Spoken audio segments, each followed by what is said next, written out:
If you want mass, go to Romans. They're, big domes and arches and all that. But if you love the odd, spontaneous forms that are never to be standardized, go to the Etruscans. And then he talks about that the museums are forms. Okay, now he's going to go to the actual painted tombs. Part 3, page 43. He's with a guide. All this hill in front of the guide is tombs, all tombs, the city of the dead. He's in Tarquinia. We walk across the water. I guess he was in the museum there, and now he's going to the tombs. I've been to these tombs, but I told you they've since been ruined. They've got electric lights in them that you push a button and make a horrid noise, and they're all covered with bulletproof glass, and it's horrible. This is the necropolis. Once it had many a tumulus and street of tombs. Now there's no sign of any tomb. You just go down the earth and suddenly you see these incredible paintings. He only has a guide with a lamp. There's a dark little hole in the ground, but the guide's lamp begins to flare up, page 44, and we find ourselves in a little chamber. It's the tomb of hunting and fishing. Now this is one of the most spectacular tombs. You have a picture of it. I don't know if you can open up to it. It's this one here. But I think you guys have it in color. Can you find what page that's on? Tomb of Hunting and Fishing. Let's see. Well, you can't find it, but here it is. Guess you don't have it in color. Is that the picture you guys have?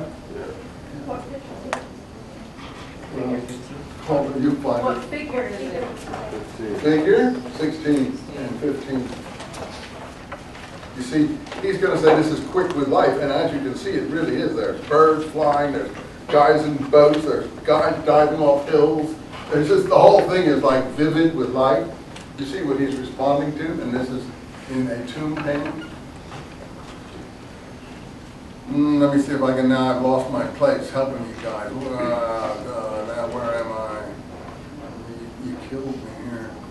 Okay, here I am.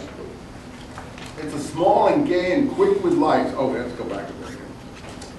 Oh, we got to go back to the beginning of this description.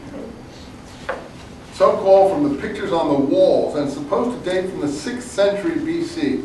It's badly damaged. Yet in the dimness we perceive, what do we see? He describes it really beautifully. Flights of birds flying through the haze with the draught of life still in their wings. See what he's responding to is life. Not big buildings, not altars, not Gothic cathedrals, not pyramids. And as we take heart and look closer, we see the little room is frescoed all around with hazy sky and sea, with birds flying and fishes leaping and little men hunting and fishing, rowing in boats. The lower part of the wall is all blue-green sea with silhouette surface that ripples all around the room, and from the sea rises tall rock, off which a naked man, we can see that, shadowy but still distinct, beautifully and cleanly, diving into the sea while a companion climbs up the rock after him, and on the water, a boat, waits with the rested oars in it, 3 men watching the diver, the middle man standing up naked, holding the boat, holding out his arms. Meanwhile, a great dolphin leaps behind the boat. A flight of birds soars upwards to pass the rock in the clear air. And above all, from the bands of color that border the wall, top hang the regular loops of garlands, flowers, leaves, buds, berries, garlands which belong to maidens, women, which represent the flowery circle of the female life and sex. Men are nearly always painted a darkish red, I told you, with this, which is the color of many Italians when they go naked in the sun, as the Etruscans went. Women are colored paler because women did not go naked in the sun. And in Italy today, the prows of the boat still have these painted eyes on them. The prow of the boat has a beautiful painted eye. If you go to these little seaside towns down in Sicily and places, you'll see them. And then here, one dolphin is diving down, the birds fly, page 30, I don't know what page 46. It's all small, gay, and quick with life. Spontaneous, as only young life can be. If only it were not so much damage, one would be happy, because here is the real Etruscan liveliness and naturalness. It is not impressive or grand, but if you are content with just the sense of the quick ripple of life, then here it is, further along. He is talking now about another scene with a slave boy and a musician. You can look at the picture. The scene is natural as life, and yet it has a heavy archaic fullness of meaning. At the same time, the dead man it's a banqueting scene, banqueting in the underworld.